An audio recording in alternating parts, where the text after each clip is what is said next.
Hey everybody. I wanted to do this probably fairly quick little video as I don't know really, just as almost like a public service announcement for everyone out there.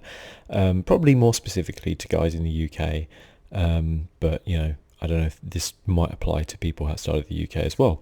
So recently I moved, maybe about 3 months ago. I went from living in London to living in the countryside. One of the things, well, the only bad thing about that move was that internet was a massive issue.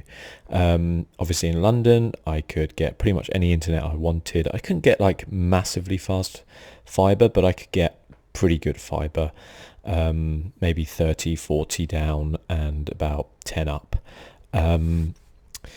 However, when I moved to where I am, especially as I'm pretty rural on a farm, I when I started to look into it, the best I could get, or the highest they could kind of guarantee me, was about 7 down and about half a gig up, which is like, I mean, that's pretty terrible, especially for somebody who likes to watch everything on the internet, likes to game on the internet, and runs a YouTube channel which involves uploading stuff. And yeah, so and also that the price was still pretty high. They were still trying to charge me about £30 a month for that, even though it was completely shocking. So I started to have a think about things, and I kind of was looking into things about how much it would cost me to use my phone as a kind of mobile hotspot. And what I found out was that on the 3 network here, they actually do not charge you for using your phone data as a mobile hotspot. 3 also do unlimited data plans. So all they do is it charges your data for what you use. So I was like, okay, well, let's kind of check this out, because I don't know how good kind of 4G internet would be, because I have 4G signal where I am. Not full signal, about halfway, but still I found my phone wasn't cutting out or anything like that. I didn't have any issues with it. So I started to use my phone as a mobile hotspot for a while, and found that actually it was pretty good. I was getting speeds of about 30 down and about 7 or 8 up, and it wasn't costing me a single penny. And I was like, wow, this is great. About October last year, it came in at 3 stop charging for kind of tethering and stuff like that. And very simple to do. All you do on your phone is set up a mobile hotspot. You enter in what your password is, and then you just link up to it using your computer, TV, PlayStation, laptop, whatever it is you want. The only issue I found was that if I wanted to connect more than one device at a time, things would slow down quite a lot.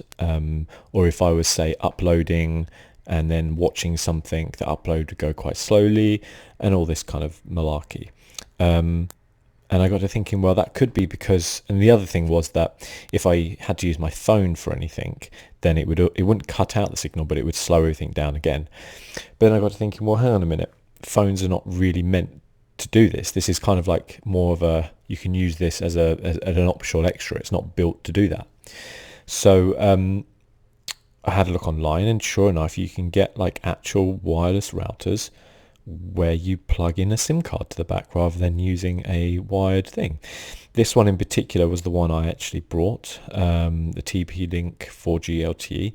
A little bit overkill for what I wanted, but I did want something which would suffice. I've got some plans that I want to do. I think it said you can connect up to like 32 devices or something like that. It does the 2.4 gigahertz and the 5 gigahertz. You can see it's up to 300 megabytes per second over 2.4 and 867 over 5 gigahertz, and then up to 150 megabytes per second and 50 megabytes per second upload. Oh, you can have up to 64 Wi-Fi devices. And yeah, I thought I'll pick this up, see where it is. There are cheaper options available, as you can see.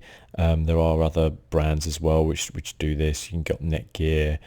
Who are we? If you want to, gets spied on by the Chinese government, allegedly, and stuff like that. You can get really small light ones, which you can actually take around with you as well, which look kind of cool. But I just kind of went for this one. Seemed to have some good reviews, and also it was on offer. I can't resist a deal.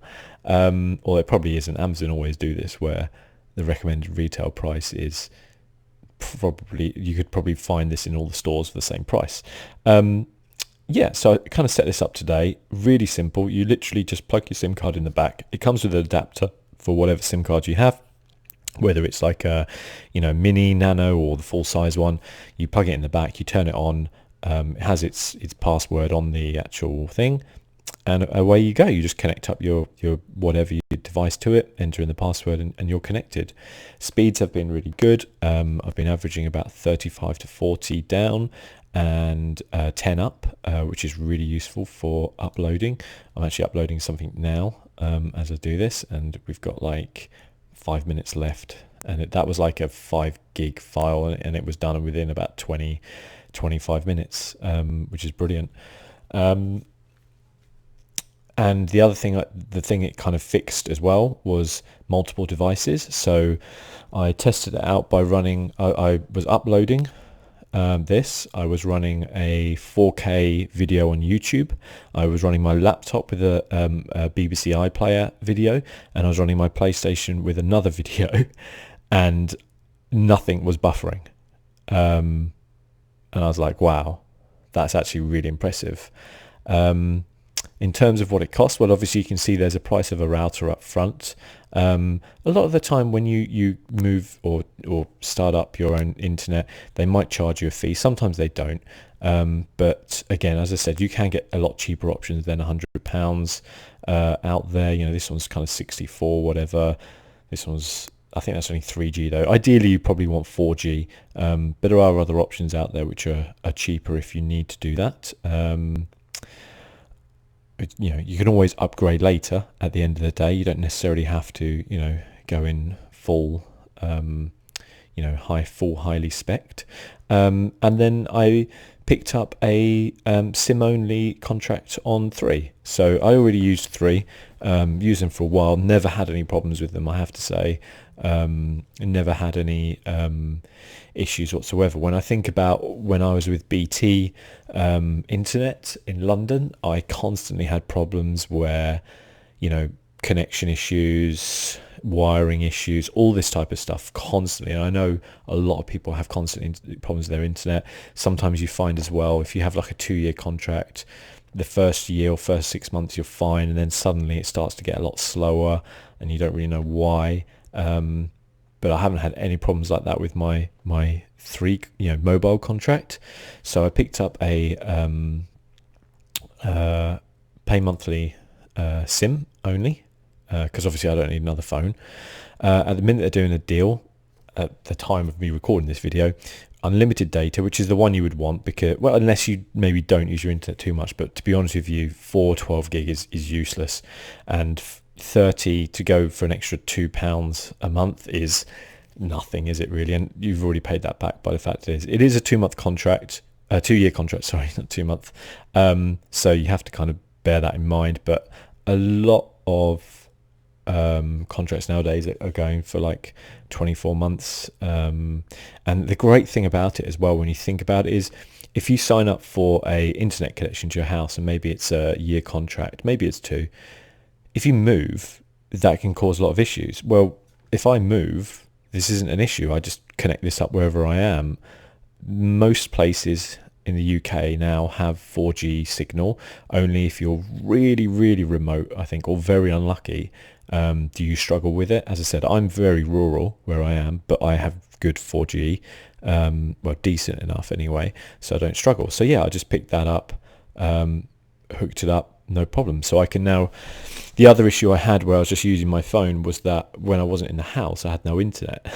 So I could only upload things or download things when I was in the house, which obviously is a bit of a problem because, maybe I want to do other stuff, or maybe I'm not home that much. So, I couldn't often do it. But now I can just, upload something really easily and not have it affect other things I'm doing. So I kind of wanted to do this video to put it out there to people. There are alternatives to the traditional method of being like, okay, let's contact BT, Sky, or whoever else your internet service provider is and get my landline hooked up and stuff like that. There is genuinely very competitive options out there now via kind of mobile networks. Some people might say it's not as stable as a landline. I haven't tried doing something like streaming on it yet. I may try that out. But just from a day-to-day method, as I said, I've only been using for about 24 hours, but the actual router, but my phone I've been using since I moved in, really, so 3 months, and I haven't had a problem when I've wanted to watch things. The only problems have been when I've been uploading or downloading and then wanting to watch something on another device, and it was slow then. But I haven't had that problem, as I said, with the router. I think it was more your phone is not really meant to do that, if that makes sense. It's not really a particularly good router. So yeah, so far so good, and obviously that's good news for my channel because I'll be able to upload more. One of the things that's actually held me back was that I just didn't have time to upload. I can now do that, and yeah, it seems to be working out pretty well so far. If there are any issues, I'll update this, and obviously, if you guys have done something similar, let me know. But I think, for what is essentially going to be £20 a month, I know it's £10 for 6 months.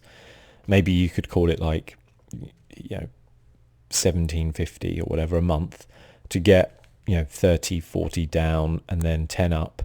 I think a lot of people would take that, because I swear I was paying in London about £50 a month, and I was getting roughly similar on there, and that was with as I said, that was with a landline. And sometimes you can get better than that, admittedly. The way it generally works, especially if you have fiber, is how far away you are from the network box. So if you're right next to that, you can get much faster speeds, and fair enough, then this isn't really an option.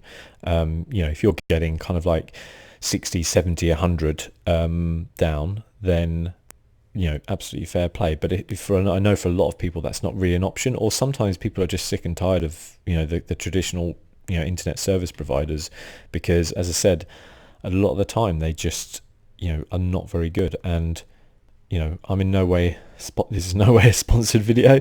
I paid for everything out of my own money, and I've been using 3 for probably 6 or 7 years now. I think after a couple of years in London, I switched to 3 because they had unlimited data, and that's mostly what I use on my phone. I think most people do nowadays, really, with WhatsApp and that kind of thing.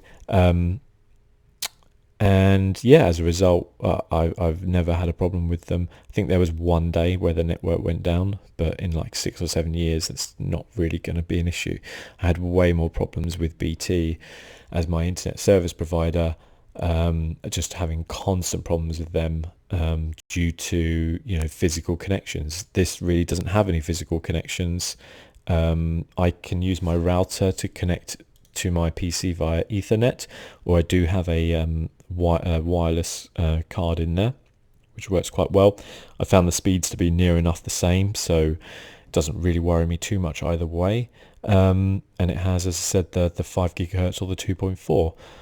So overall, pretty good. Yeah, I just really made this video just to kind of give people an update and let you know that there are options out there. When we eventually get 5G, 5G will completely change the market. I don't think we'll see fiber, because this 5G will in reality be incredibly fast. So I don't think, to be fair, it's going to come with like unlimited data and stuff like that for a good few years. Like, it's going to cost a lot. So I don't think by getting like 4G, you're really going to be having to be like, oh, I should have waited for a few months for 5G or whatever. I don't think it's going to be a problem. I think when 4G came out, for those who remember, it was quite a long time ago, but that was expensive to begin with, and really we've only seen unlimited data on phones come in within the last few years, I think. So well, from kind of across the board, and I still think, is it Vodafone still don't do it or something like that, which seems ridiculous. I think last month I used 300 gigabytes of phone data, so if I actually had to pay for that, then I think I wouldn't have a house anymore. Yeah, so 5G is coming. 3, if you live in one of these cities, good luck to you. I don't live in any of these cities, so 5G for me won't be around for a long time, I'm sure, anyway. But when it does, I genuinely believe that will change the shape of the market, and I don't think we'll see people having a separate internet service provider to their mobile phone. I think they'll just be able to do that. I think that will be what it is. You'll just have one contract, and rightly so. Internet service providers have had it coming for a long time because they have provided shocking customer service usually across the board. So yeah, there you go. I think that's me done. See you soon.